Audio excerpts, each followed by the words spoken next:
My name is Audrey. A year back, life sucker punched us.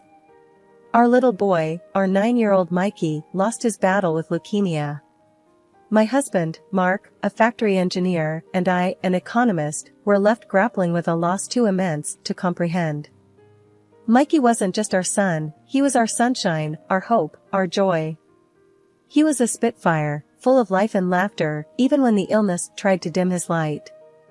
He'd look at us with his big, brave eyes, and say, "I'm gonna beat this, Mom. You watch." And we believed him, because he was our little warrior. I remember the day he was diagnosed. We were in the doctor's office, holding on to each other and on to hope. The doctor, with a grave face, told us, "I'm sorry, it's leukemia." The room went quiet. It felt like the air had been sucked out of it. Mark was the first to break the silence. "We'll fight it," he said, his voice firm. "We'll do whatever it takes." And fight we did. The days turned into a blur of hospital visits, chemotherapy sessions, and countless prayers. Mikey, bless his heart, fought like a champ. He'd throw up, cry from the pain, but then wipe his tears and say, "Is that all you got, cancer?" But the disease was relentless. It took away his energy, his laughter, his hair, but not his spirit. He'd lay in his hospital bed, frail and tired, but still managed to give us a thumbs up. "I'm good, Dad. I'm good," he'd say, trying to reassure us. The day we lost him, Mark and I were at home. We'd been waiting for a call from the hospital. The phone rang, and Mark picked it up. His face went white. He didn't have to say anything. I knew. Our little warrior was gone. Mark finally found his voice. He's gone, Audrey," he said, his voice barely a whisper. I remember collapsing onto the floor, Mark holding me as we cried.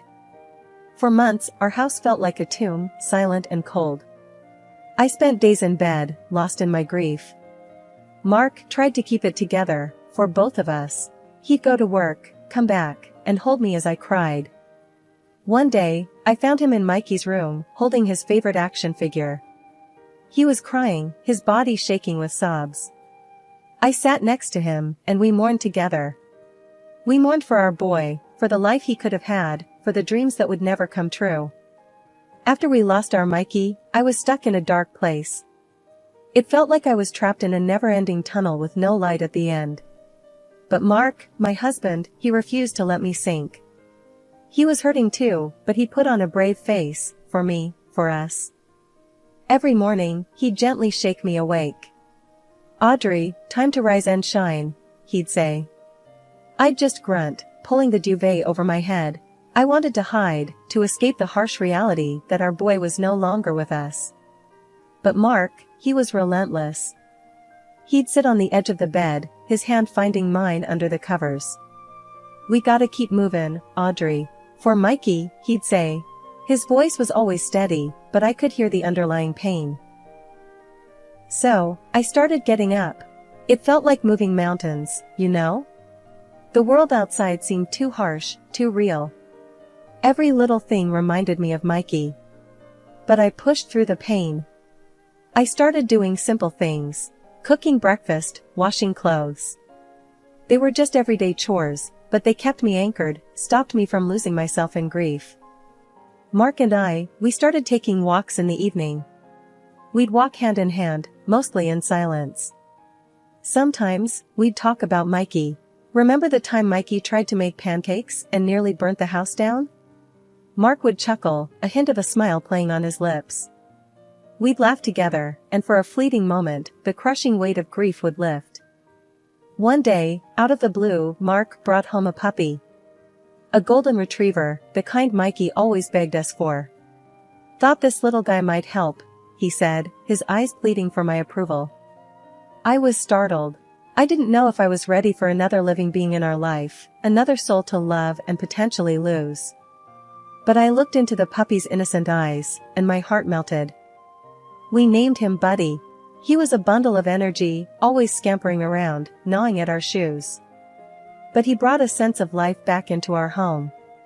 His playful barks and whimpers filled the deafening silence that had settled since Mikey's departure. In a strange way, Buddy helped us heal. He gave us something to focus on, a distraction from our pain. Don't get me wrong, it wasn't easy. There were days when the grief was so overwhelming, I felt like I was drowning. But then I'd look at Mark, at Buddy, and I'd find a shred of strength to keep going. I found courage in their love, in their resilience. Living without Mikey was something I couldn't have ever imagined. But we were doing it, one agonizing day at a time. We were finding strength in each other, in the memories of our beautiful boy. We were learning to live with our loss, finding small moments of happiness amidst the sorrow. It was a slow, painful process, but we were making progress.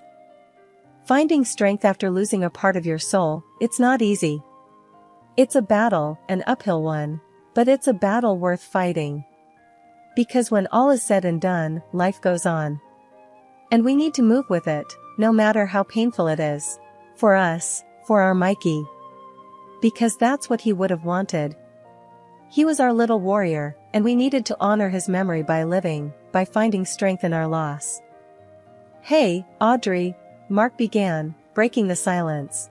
We were sat on the porch, just watching the sun go down, the cool evening breeze rustling the leaves. Buddy was off somewhere, probably digging another hole in the yard. I've been thinkin'. I turned to him, raising an eyebrow. Yeah? I asked, waiting for him to continue. Mark was always a man of few words, so when he said he'd been thinking, it usually meant something serious. He took a deep breath, his gaze fixed on the horizon. I've been thinkin' about us having another kid, he said, the words tumbling out in a rush. I felt like I'd been punched in the gut. I just stared at him, unable to process his words. Another kid? Was he out of his mind? We'd lost our Mikey, and he was talking about having another child? Are you crazy, Mark? I finally blurted out, my heart pounding in my chest. We can't just replace Mikey. Mark shook his head quickly. No, Audrey, I don't mean replace. God, I could never. I miss it, Audrey. I miss being a dad. I miss our family. I could see the pain in his eyes, the longing. I understood what he was saying. I missed being a mom too.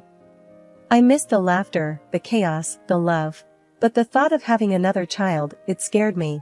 It felt like a betrayal to Mikey. I don't know, Mark, I said, my voice shaky. It feels like we'd be betraying Mikey. Mark reached out, taking my hands in his. Audrey, we could never betray Mikey. He'll always be our son, our firstborn.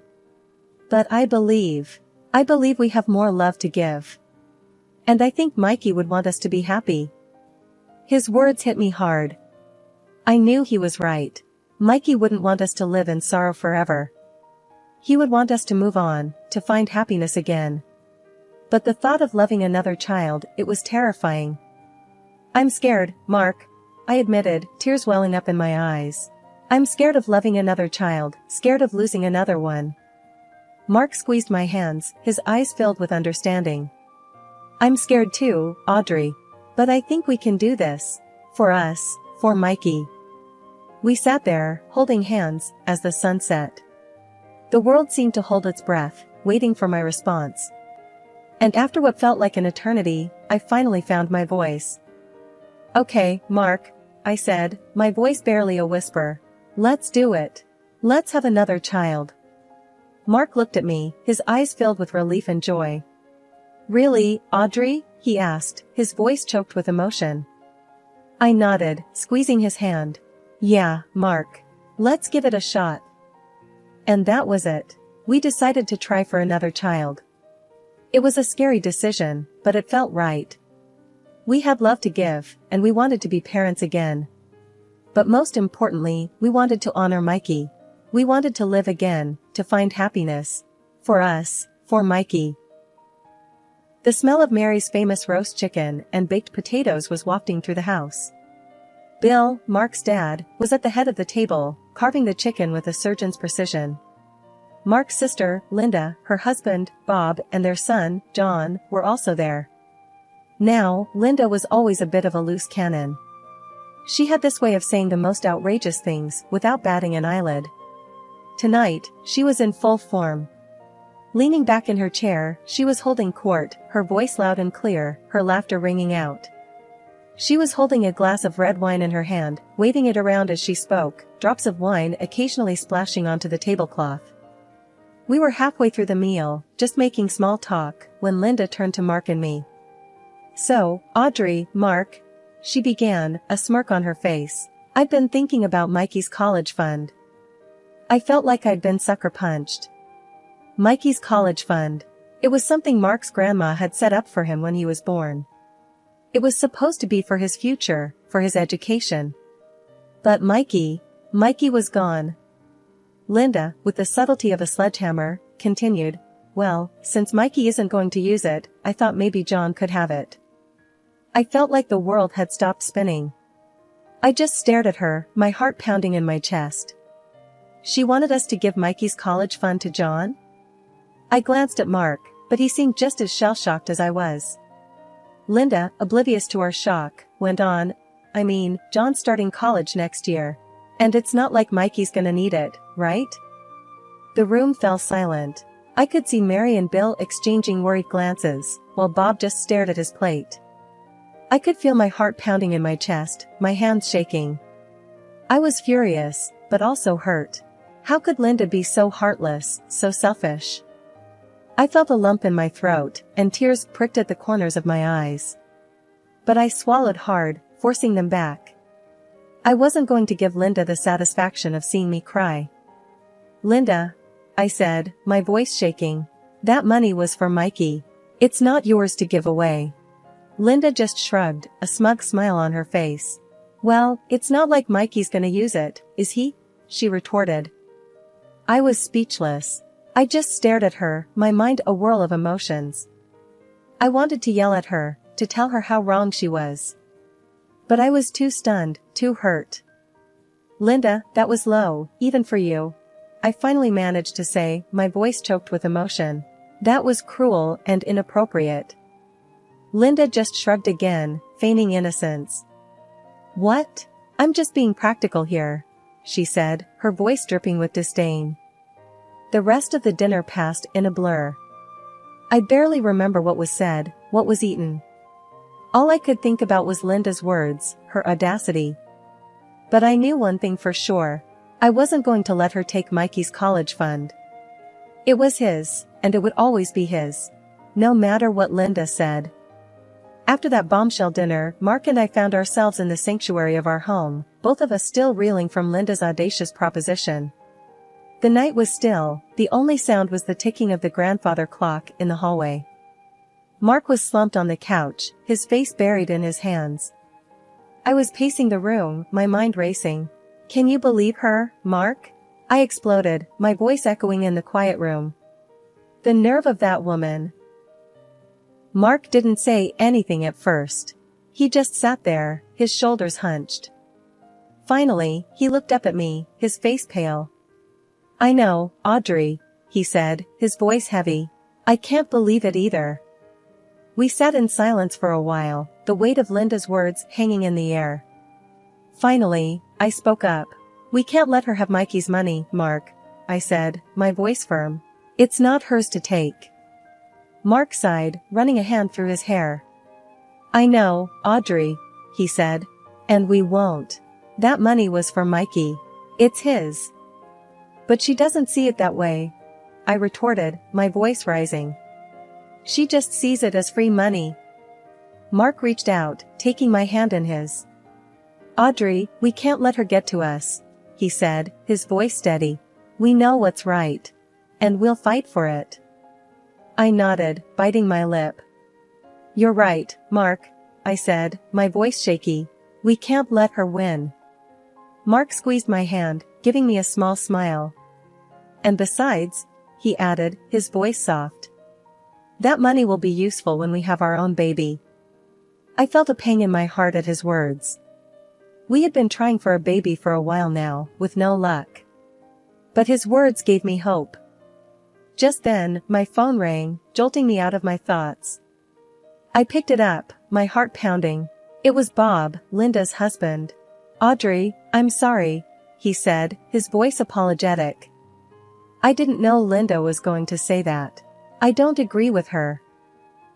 His words were a small comfort, but a comfort nonetheless. I thanked him, my voice shaky, and hung up. The morning after Linda's outrageous proposition, I was still fuming. The audacity of that woman.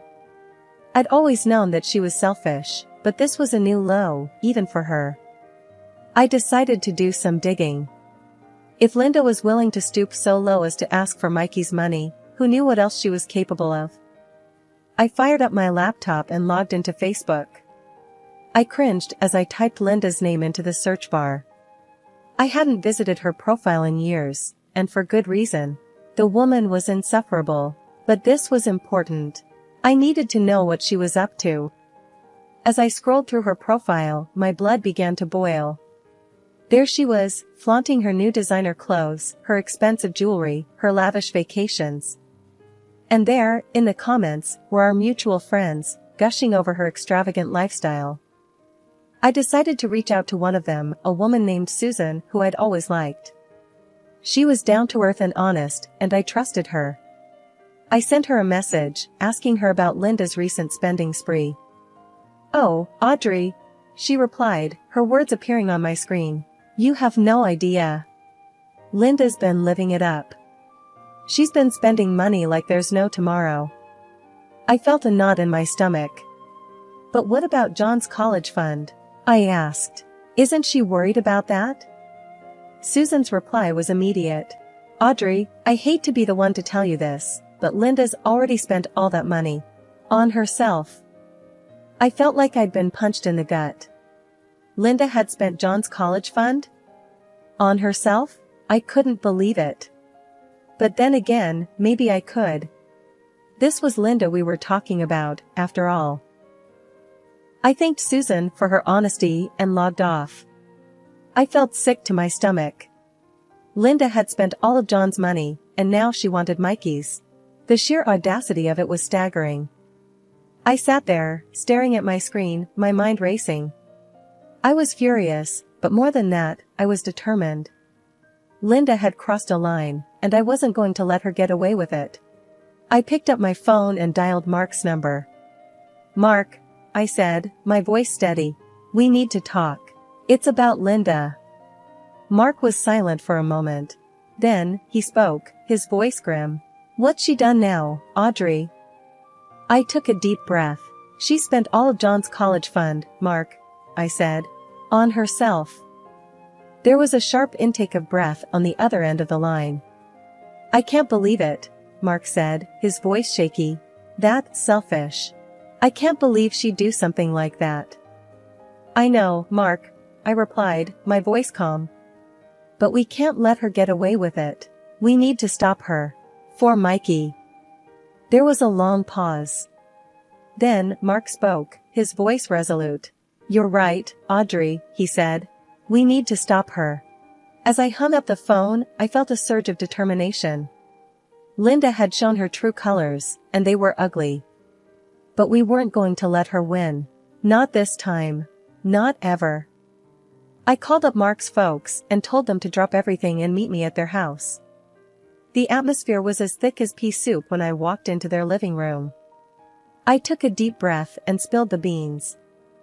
"Linda's blown all of John's college cash," I said, my voice shaky.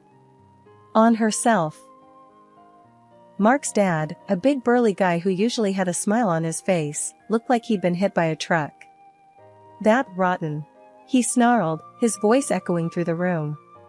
Mark's mom, a sweet old lady who always had a kind word for everyone, looked like she'd seen a ghost. "Our own daughter," she whispered, her voice barely audible. "How could she?" Mark, who'd been as quiet as a mouse, finally piped up. "We ain't gonna let her get away with this," he said, his voice as hard as nails.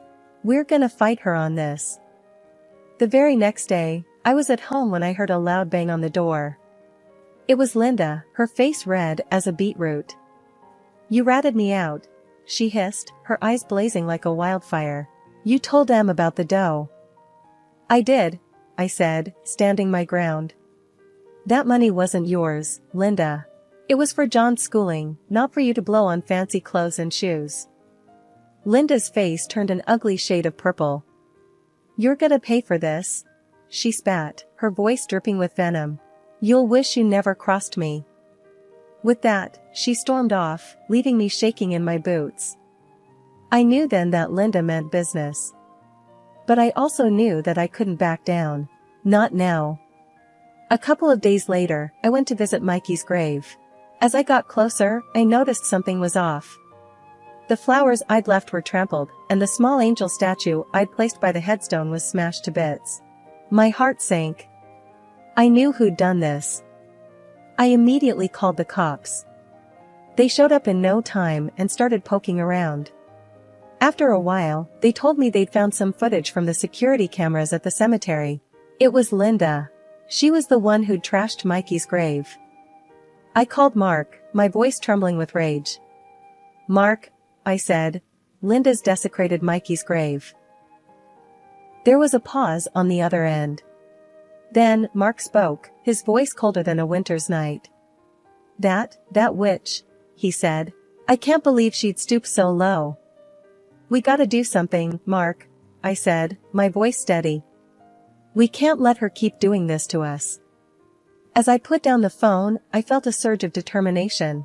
Linda had shown just how far she was willing to go. But we weren't about to let her get away with it. We were gonna fight her, every step of the way. For Mikey. For John. For all of us. After Linda's nasty stunt, we gave her the cold shoulder. No more Sunday dinners, no more family gatherings. She was out, plain and simple. Even her own husband, Bob, couldn't stand the sight of her. He served her the divorce papers quicker than you can say Jack Robinson. It was a bitter pill for him to swallow, his own wife turning out to be such a snake in the grass. The fallout from Linda's betrayal was like a bomb going off in our lives. But it also brought me and Mark closer. We were in the same boat, dealing with the same pain. We leaned on each other, helped each other through the tough times. We became more than just in-laws. We became allies, friends. Days turned into weeks, and weeks into months. We slowly but surely picked up the pieces. We were a team, and nothing could break us. Not Linda. Not her betrayal. Nothing. One day, I went to visit Mikey's grave. It was a sunny day, and the cemetery was peaceful. I sat down next to his headstone, feeling a strange sense of calm. Hey, Mikey, I said softly. I miss you, kiddo. But I want you to know we're doing okay. We're sticking together, just like you'd want. I felt the soft breeze on my face, like a gentle caress. I smiled. I know you're watching over us, Mikey. We'll make you proud. As I walked away from the cemetery, I felt a sense of peace. We had been through hell and back, but we were still standing. We were stronger than ever. And we were ready to face whatever life had in store for us. And then, in the midst of all this chaos, I found out I was expecting. When I told my husband, his face lit up like a Christmas tree. Audrey, he said, his voice choked with emotion, this is the best news I've heard in a long time. I smiled at him, my heart swelling with love. I thought you'd be happy. He pulled me into his arms, his eyes shining. Happy doesn't even begin to cover it, Audrey. This is a miracle. A blessing. He paused, deep in thought. The money we plan to spend on Mikey's education, we'll use it for our unborn child. We'll give him the best life possible. I nodded, tears welling up in my eyes. I think Mikey would have wanted that. As we sat there, planning for the future, I felt a sense of hope. Despite everything, we were moving forward. We were turning our pain into something positive. And I knew, deep down, that we were going to be okay. We were going to make it. Together.